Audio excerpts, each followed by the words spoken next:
Hello and welcome to the October 12th edition of the Gold, Goats, and Guns Short News. My name is Tom Luongo, and we've got a lot to talk about. Today, I want to talk about the Bavarian elections. So the German state of Bavaria is going to the polls on Sunday. And normally, these are not particularly interesting because, one, Bavaria is a almost uniparty, or has been up until very recently, a kind of uniparty state. The Christian Social Union, which is the sister to Angela Merkel's Christian Democratic Union, they hold sway in Bavaria and have for many, many years. They're led, or have been led, for a long time by Horst Seehofer, who stepped down as CSU leader earlier in the year during his fight with Angela Merkel over her immigration policy, remember. Now, the problem here is that in the past, the CSU has always governed with an outright majority. But right now, that doesn't look likely, if possible at all. The CSU is down to polling around 35%, which is now throwing up problems in Bavaria that were similar to what Merkel dealt with when she tried to form a coalition after last October's elections at the national level. So if CSU is down below 40%, polling between 35 and 37%, then who's picked up the votes? Well, that goes to Alternative for Germany, the Greens, and some of the other minor parties have picked up a couple of points as well. And even the Social Democrats have picked up a couple of points. But mostly, according to German polling, it's been the Greens who have picked up a lot of the points in the last couple of months, because even AfD, the Alternative for Germany, was polling around 15-16% earlier in the year, and now they're polling at around 11 or 12%, and the Greens have pushed up into the 18% category. And so now the issue is, what happens? What kind of coalition is the CSU going to put together? What kind of government are they going to be able to form if these numbers are real? Now, there's always the question of, are these numbers real? Because European polling is just as bad as American polling and almost as bad as British polling, which is just terrible. There are lies, damn lies, statistics, and British polling. So now the question is, what happens? And for me, here's the interesting problem, because Bavaria becomes an interesting bellwether for the rest of the European populist movement and the rest of European politics if you start projecting out towards May's European Union parliamentary elections, right? So if AfD is actually polling at around 11 or 12%, then this isn't a very interesting election, if the numbers are real.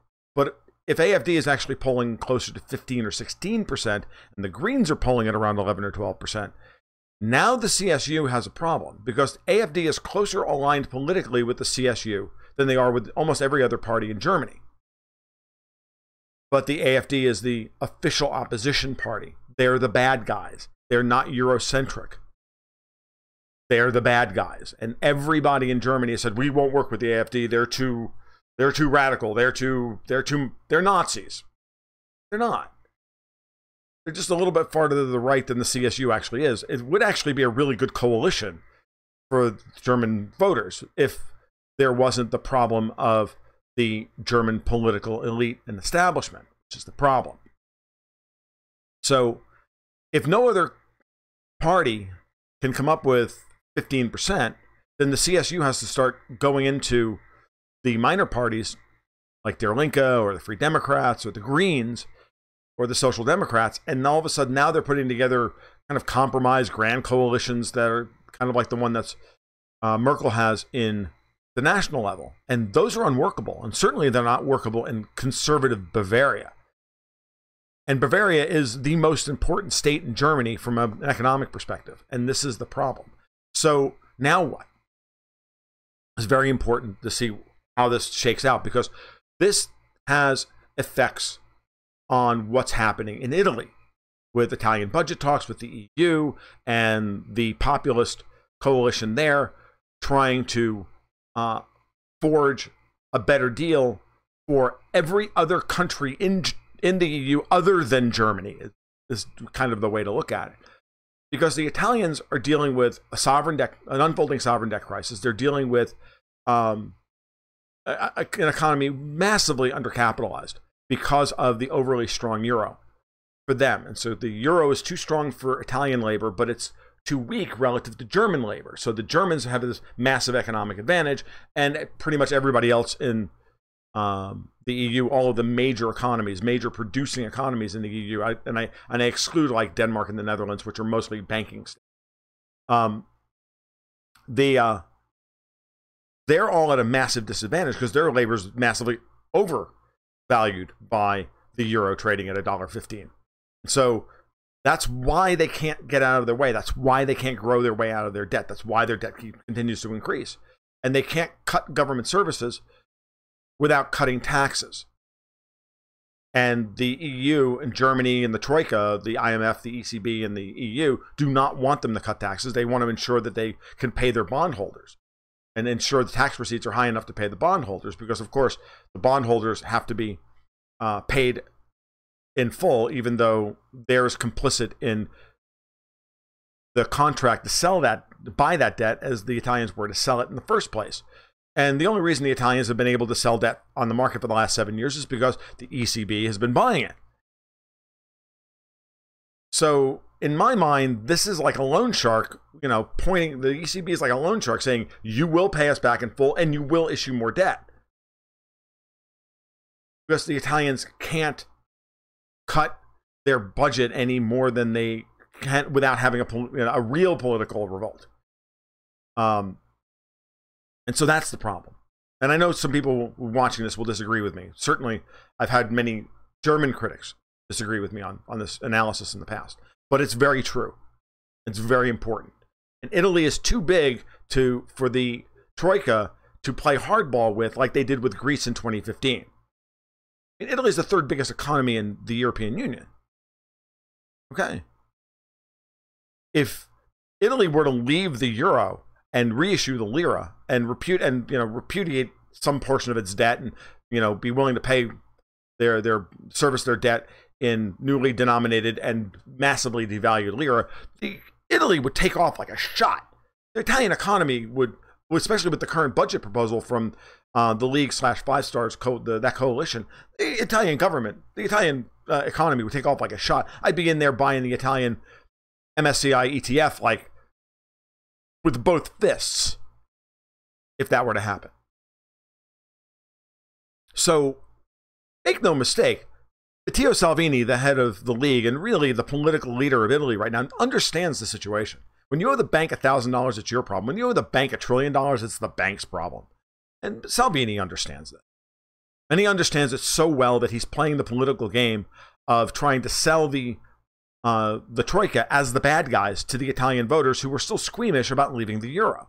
So he has to build this narrative over time while still looking like he wants to be an EU reformer, which is why he's made a pact with Viktor Orban and other Eurosceptic parties to try and attack the European Parliament's structure and take over the European parliamentary president's position next May.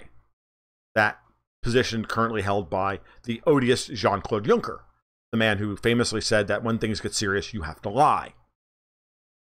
But probably the most anti-democratic person in Europe outside of George Soros.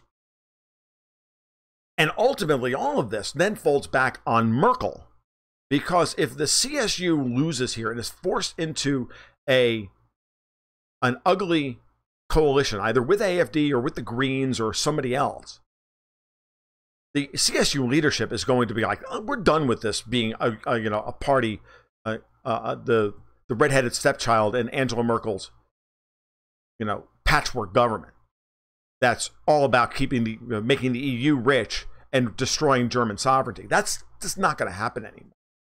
And that union will split apart, and there's a very good chance that Merkel will be facing a vote of no confidence within weeks of this election. And the markets, all of the markets, are massively mispriced thanks to central bank intervention. Massively mispriced. Italian debt, even with the Italian 5-year debt having risen to 3%. Italian 5-year debt is trading at 20 basis points less than US 10-year debt? Are you kidding me?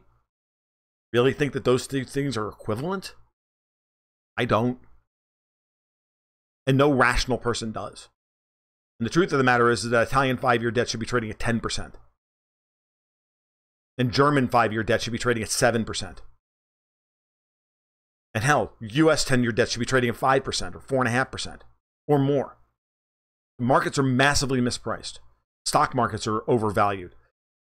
But yet could easily still become even more overvalued because all of what's happening now and with these elections could easily begin the process of unwinding the sovereign debt crisis in the European Union. This could be our catalyst or the thing that starts the process that will wake up one morning and Angela Merkel will no longer be in power in Germany.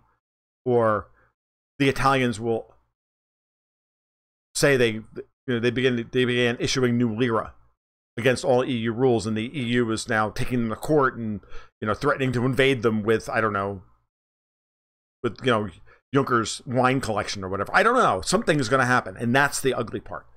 So understand that the Bavarian elections are very, very important. And what's unfolded in the markets this week, while everybody's focused on the U.S. equity markets, you should be looking at the European debt market. And you should be looking at gold as well. Because gold closing this week over $12.20 an ounce, while not seeing any real movement in any other markets, other than the stock markets and even the bond markets, because they both sold off at the same time. But the gold didn't trade with the currency markets this week. Gold traded on its own. And that's new. And that's the first time we've seen that happen on a weekly closing basis since Donald Trump was elected in November of 2016. Things are getting hot out there. And the midterm elections are looming. Political risk is rising. Going to be bad. Or interesting. Or fun. All depends on your perspective. Because every crisis is an opportunity. Right, Rahm Emanuel? All right, this has been the Gold, Goats, and Guns short news for Friday, October 12th, 2018. If you like what you heard today, please give a like and subscribe down below. That would be fantastic. Also, click notifications for when I go live on YouTube and Periscope on Monday nights at 8 and Friday nights at 8:30 for about an hour or so, where I take questions and commentary. You can also follow my work over at goldgoatsandguns.com, as well as support my work over at Patreon/goldgoatsandguns. You guys have a great weekend. Let's watch the skies over Bavaria. Keep your stick on the ice.